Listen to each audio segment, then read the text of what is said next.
On this day of discovery, author and Cornerstone University President Joseph Stowell travels to modern Turkey to the excavations of two ancient cities, Thyatira and Philadelphia. These first-century communities were home for two of 7 churches specifically addressed in the beginning of the book of Revelation, a revelation from the resurrected Jesus received in a vision by the Apostle John. At the end of the first century, Christianity is facing mounting opposition in the empire. John is a prisoner on the island of Patmos for his faith in one God, which goes against a Roman Empire that embraces many gods, chief among them the Caesar of Rome. It is on Patmos that Jesus appears to John to send a message to the world, a message that is today what we know as the Book of Revelation. But to the first century church, letters of challenge and hope. Journey to the 7 churches of Revelation, the letters to Thyatira and Philadelphia on this day of discovery.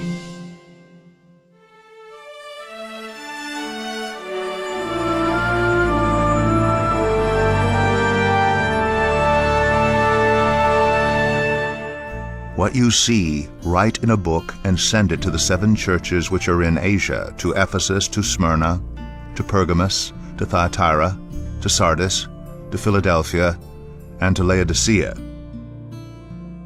And to the angel of the church in Thyatira write, These things says the Son of God, who has eyes like a flame of fire, and his feet like fine brass. I know your works, love, service, faith, and your patience. And as for your works, the last are more than the first. Nevertheless, I have a few things against you, because you allow that woman Jezebel, who calls herself a prophetess, to teach and seduce my servants to commit sexual immorality and to eat things sacrificed to idols. And I gave her time to repent of her sexual immorality, and she did not repent.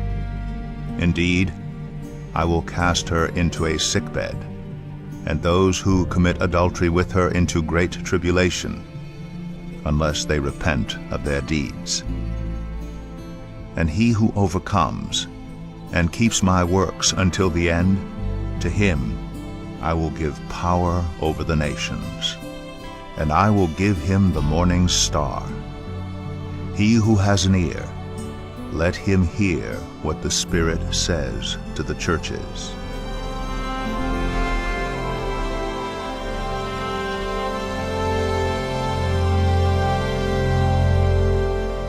This is the town of Thyatira, or at least what's left of it, bunkered down into the bustling city of Akhisar, Turkey. These are the remains and ruins of this town where the early church grew up. Originally, Thyatira was founded by Alexander the Great as a military garrison. His soldiers worshipped the god Apollo. He was their patron god. He was called the Son of God. By the time the early church grew up in this town in the 1st, 2nd, and 3rd centuries, it was a very prosperous town. Well, not like Pergamum or Ephesus or even Smyrna, those world-class cities. It was just kind of your average town. Maybe like the town you grew up in. But its major commodities were what drove the prosperity. Its lead commodity was textiles. In fact, the water here in Thyatira was so rich in minerals that no place else in the world could make a red textile so brilliant and so bold. It was desired worldwide. In fact, interesting, Lydia, who met Paul and accepted Christ in Philippi and entertained Paul, Lydia was a seller of purple from Thyatira.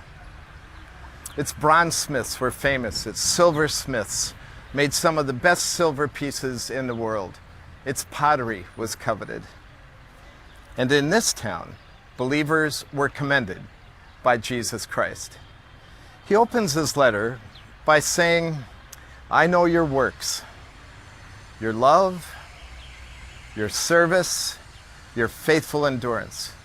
And then he adds, and that the works you do today are better than the works you did before. This was a church on an upward trajectory. And that's remarkable, given the pressures that early Christians faced in this town. So here's what early Christians were up against. The entire social, industrial, religious structure of Thyatira was built around the guilds. Now, a guild was like a labor union. Every single craft had its own guild. The textile people had a guild, the bronzesmiths, the silversmiths, they all belonged to their own guild. Now, it just wasn't like a labor union. It was more than that. That was the heart of their social function, their religious function, as well as their work. And Thyatira was a closed shop town. Periodically, the guilds would hold great festivals for all the members of their guild. The problem for Christians was that these festivals were held in the temple to Apollo, who was the patron of the guilds, as he was the patron to the military garrison that was here. Apollo, who was called the Son of God. So these grand guild festivities were held there. They would worship Apollo, they would eat and fellowship, and often involved themselves in sexual immorality. So what's a Christian to do? Well, if you said, "I'm not going," you risked the success of the guild, because maybe Apollo would be angry with your particular kind of craft or function. So needless to say, the guild only had one option, and that was to expel you. You lost your job. You know, in Pergamum, Christians faced the tremendous pressure of not worshiping in the temples and not worshiping the emperor, and perhaps for that would lose their lives. In Thyatira, they lost their jobs. It hit them where it hurts the most, right in the pocketbook. And every follower of Christ had to make a choice. It would be Jesus or his career.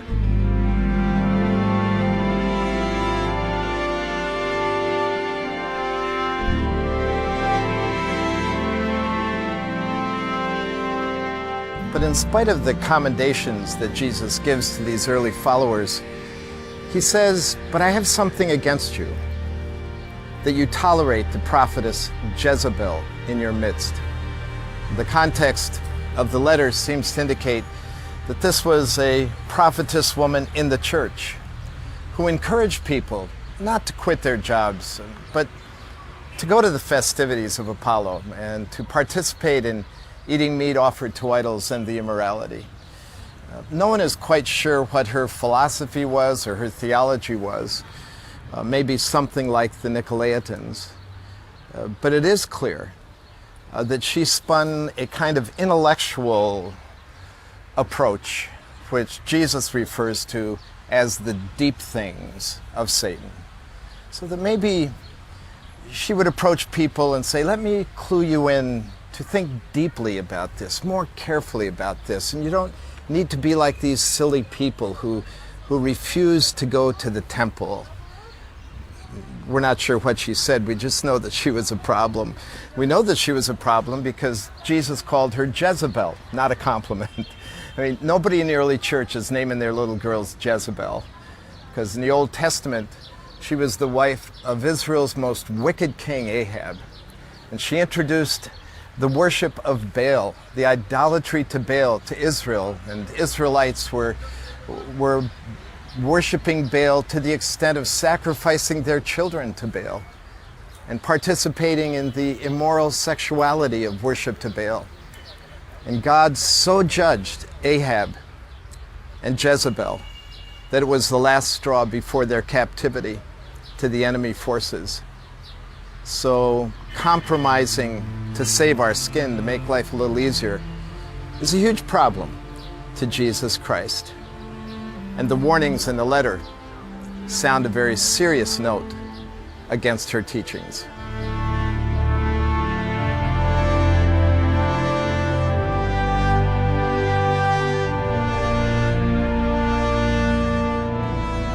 I love how Jesus starts this letter. And if you were a marginalized believer in Thyatira, you'd love it too.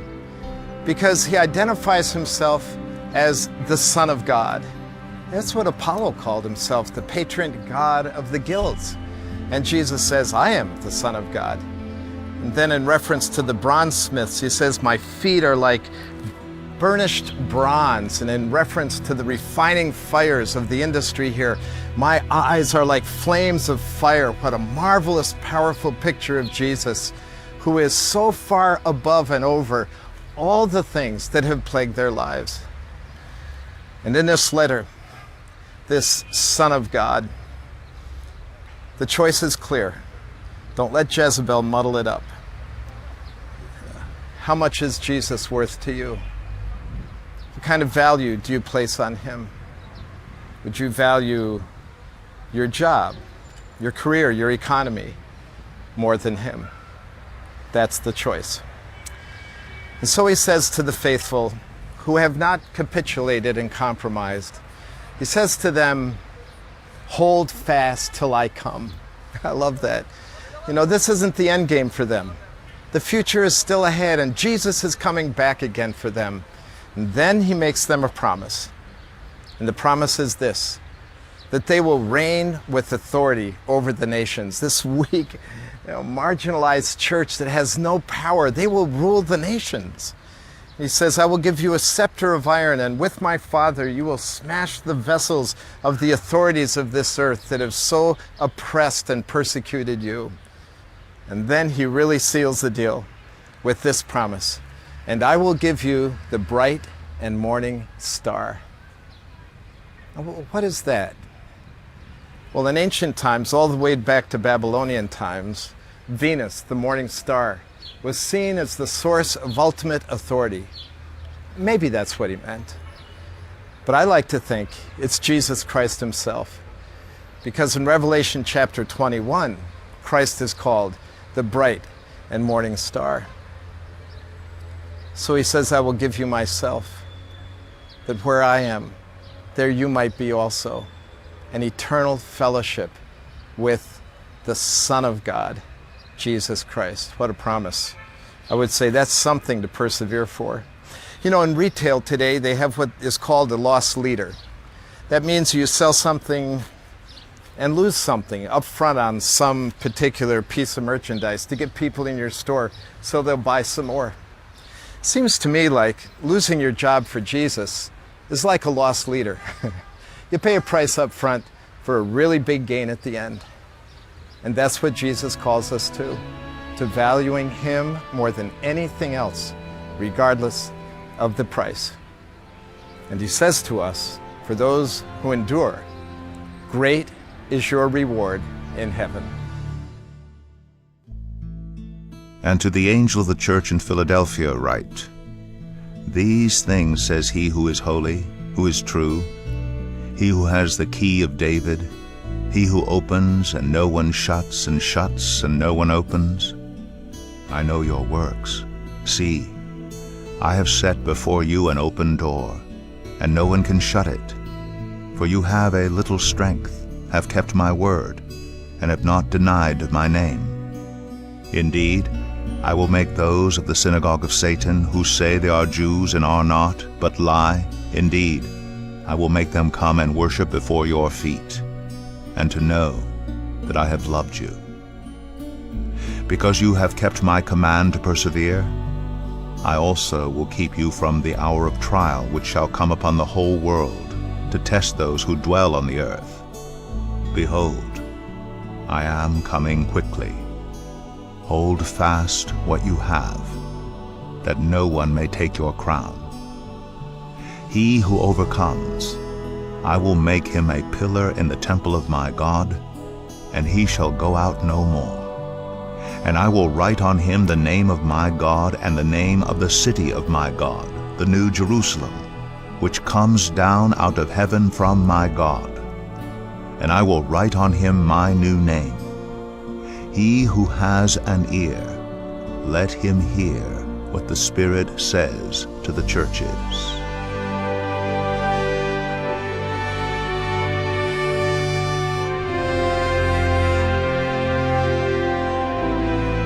Philadelphia. It was a prosperous city until the year 17 AD, when this region was struck by a cataclysmic earthquake.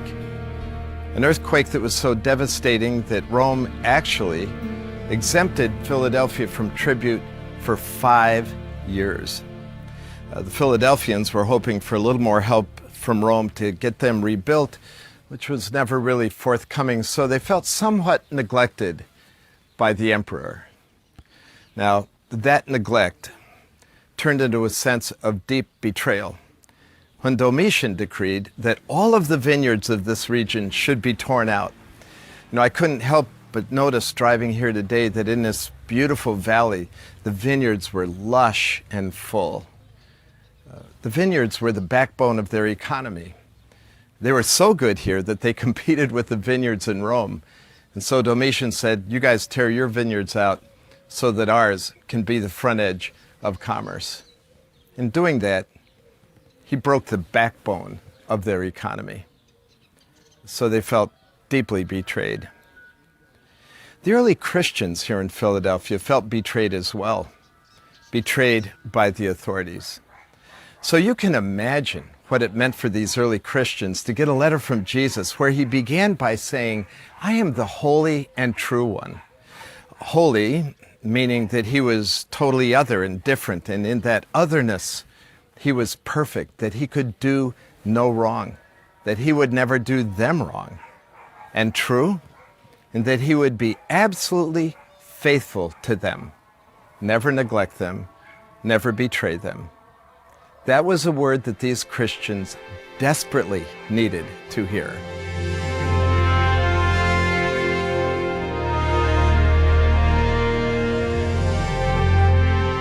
The curvature of the slope behind me represents the ancient seats of the theater that were part of the landscape of Philadelphia that Christians would have sat on and walked through. These early Christians receiving the letter from Jesus Christ read the references to open doors and shut doors. So what did that mean? Well, most likely it meant the fact that they had been kicked out of the synagogue and the door had been slammed shut behind them. That meant trouble for them. Maybe we need a little background here to fully understand what was going on. Jews who were persecuted fled throughout Asia Minor and established themselves in these little towns and would build a synagogue where they would meet and worship. Early Christians who came to this area would meet in those synagogues because in the early days, Christianity was really a Jewish sect, welcomed into the synagogue. But in time, as they preached the resurrection of Jesus Christ, as they proclaimed that he was the true Messiah, and as their evangelistic fervor brought other people to Christianity, they were finally excluded, kicked out, not allowed to come in. That meant for them that they became alienated from family and friends because the synagogue was the center of the social life of these early Jews. Not only that, it meant that they suffered some shame in the town when people would say, you're supposed to be at the synagogue now, why aren't you there? I can imagine these early Christians, as their family would go to the synagogue, and as they would try to walk in, that the elder in the synagogue would say, no, you can't come, and shut the door. Or if they would go back, knock on the door, a little peephole would open. Someone would look out, say no, and shut the peephole. So this sense of exclusion was deep. Not only separated them from family and brought some shame to them in the community, but most seriously, it meant that since they were off the rolls in a synagogue, that their lives were at risk. In the early times of the empire, Jews were exempt from having to say Caesar is Lord. They had a register in this synagogue, and the names that were on that register were exempt. Now, these Christians' names would be struck from the book.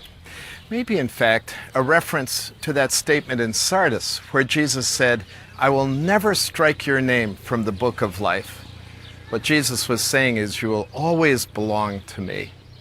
Well, they would be struck from the registry. And if the Roman officials came, and if these Christians weren't proclaiming that Jesus Christ was Lord, Their lives were at stake. Today, right now, wherever you are, you need to know that there are tens of thousands of Christians around the world that are suffering this kind of exclusion and alienation because they refuse to deny Jesus Christ.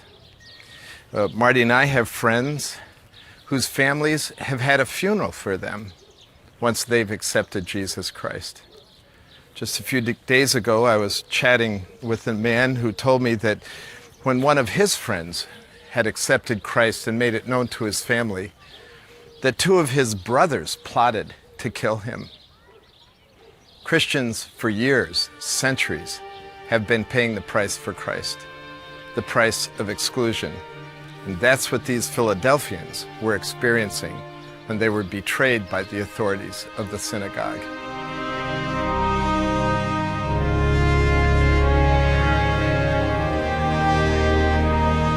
The remarkable thing is that these followers of Christ here in Philadelphia refused to bail.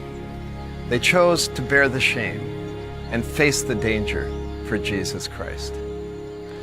So Jesus Christ writes this letter to encourage them. It's a really sweet letter. He says to them, I hold the key of David, which meant that he had authority over the house of Israel. And he said, I will open a door for you and it will never be shut. Then he said something very fascinating. He said, these who have excluded you, someday they will bow their knees before you and know that I love you. I'm not sure what that means, when that will happen. But since these were Jewish believers, I wonder if they thought back to their national hero, Joseph, the one with the coat of many colors, whose brothers terribly betrayed him and put him in the path of death. Years later, the brothers show up in Egypt and Joseph is a ruler, and they bow their knees before him, begging him for bread and sustenance. And I wonder if ringing in these Christians' head were the words of Joseph when he said, you meant it to me for evil, but God meant it for good. Maybe. I hope so.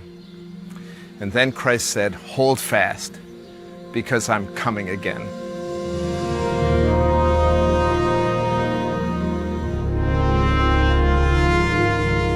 And so he's made these promises to these excluded Christians, and as though they weren't enough, he ramps it up and gives them 4 more.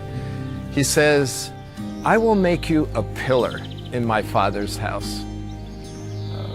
Pillars are something that are stable, steady. They are always there. Nobody moves them. And he says, you will never go out of my Father's house. And I will put the name of God on your chest. And in the end, I will bring you into the New Jerusalem, the greatest city of all. I just love this about Jesus Christ. When people are steady and faithful to him, he comes alongside as their cheerleader and encourages them and thanks them for their loyalty. And some of us, even today, no doubt, are feeling excluded because of our stand for Christ. Maybe from family, maybe from friends, maybe at the office. Somewhere, some people are suffering for Jesus Christ and excluded. Well, here's the message. Jesus Christ notices that. And what you lose here, he gives you back in spades eternally. And I will give him the morning star. He who has an ear, let him hear what the Spirit says to the churches.